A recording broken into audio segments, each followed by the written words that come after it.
जेव्हापासून ना मी शॉप सुरू केलंय ना, मला रोज एकच प्रश्न पडतो, की मी खरंच बिझनेस करते, की एखादा आश्रम खोलून समाजसेवा?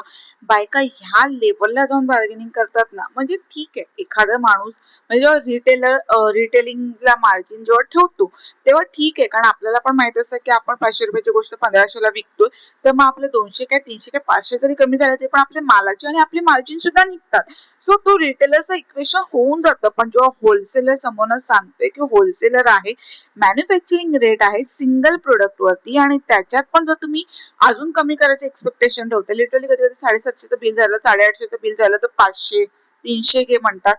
कुठला एवढा कॉन्फिडन्स घेतो? इव्हन जी मध्ये आपली क्रिस्टल ट्रेंडिंगला होती, क्रिस्टल वाली कंटन, ती 450ला मी सेल करते ऍज अ होलसेलर, आणि माझीच रिसेलर आहेत ते 900 ते 1500 पर्यंत सेल करतात. आणि आता 2 दिवसापूर्वी एक लेडी आलेली, तिने येऊन बिलीव चक्क माझ्याकडे 100 रुपये कोट केले. म्हणजे मला ना कधी कधी असं स्पीचलेस फील होतं, की यार मी ह्याच्यावरती काय रिप्लाय देऊ. त्याच्यानंतर मध्ये आपली जी मी लॉन्च केलं होतं 80 रुपयामध्ये ही 36 इंचाची मंगळसूत्र चेनवाली, ते मी 80 रुपयाला देते आणि मार्केटमध्ये 250 पर्यंत आरामात रिटेलला जातं. ते माझ्याकडनं 30 रुपयाला मागितलं गेलंय. आणि इव्हन ना म्हणजे तुम्हाला शुद्ध मराठीमध्ये सगळीकडे लिहिलेलं आहे, मी स्वतःहून सांगते. आणि इव्हन मी दुकान पण ह्यासाठी जास्त इंटेरियर नव्हतं करून घेतलं, कारण इथल्या लोकांची मेंटॅलिटी अशी आहे, की जेवढं मोठं दुकान तेवढं रेट जास्त. मग मी दुकान पण मिनिमल ठेवले, सगळीकडे लिहिलेलं सुद्धा आहे. स्टील ह्या लेवलला बार्गेनिंग होते.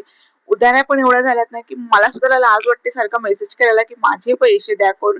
पण समोरना काहीच रिअलायझेशन नसतं. म्हणजे असं वाटतं, की तुमचे प्रॉब्लेम प्रॉब्लेम म्हणजे आम्ही हा विचार केला, की जाऊ दे, तुमचे अर्निंग चालू नाहीये, तुम्ही माल घेऊन जा, नंतर पैसे द्या. पण 3 महिने झाले, 4 महिने झाले, स्वतःच्या मनाला पण नाही वाटत. आणि छोटे छोटे किस्से पण एवढे मनाला लागतात ना, जसे की आज म्हणजे 2 बायका आलेल्या, पण त्यांनी मला एवढं गोंधळात टाकलं ना, म्हणजे हे ते करत करत शेवटी डिस्काउंट मागतच होत्या. मी नाही नाही म्हणता म्हणता त्यांनी स्वतःहूनच स्वतःला डिस्काउंट दिलं, 50 रुपये कमी केले. आणि एकदा माणूस गोंधळला ना, आणि मला असं आहे ना, अजून मला नाही एवढं जमत, की म्हणजे शॉप कसं मॅनेज करायचंय काय, मीही शिकते. आणि सध्या हाताखाली कोण नाही, त्याच्यामुळे एकटी हँडल करताना थोडं कधी कधी होतच गडबड. त्यांनी स्वतःहून 50 रुपयाचा डिस्काउंट करून घेतला. मी मेसेज पण केला, पण समोरनं काहीच नव्हतं, की बाबा ठीक आहे, मी नंतरच्या बिलमध्ये देते किंवा आता देते. म्हणजे तुमच्यासाठी 50 रुपये छोटी गोष्ट असेल, पण माझ्यासाठी ती पूर्ण त्या सामानावरची कमाई होती. आणि असे खरंच खूप एवढे एक्सपिरियन्स येतात ना, आणि असं एका पॉइंटला वाटतं, की यार सकाळी उठून कामावरती यावं, दुकान ओपन करावं की नाही.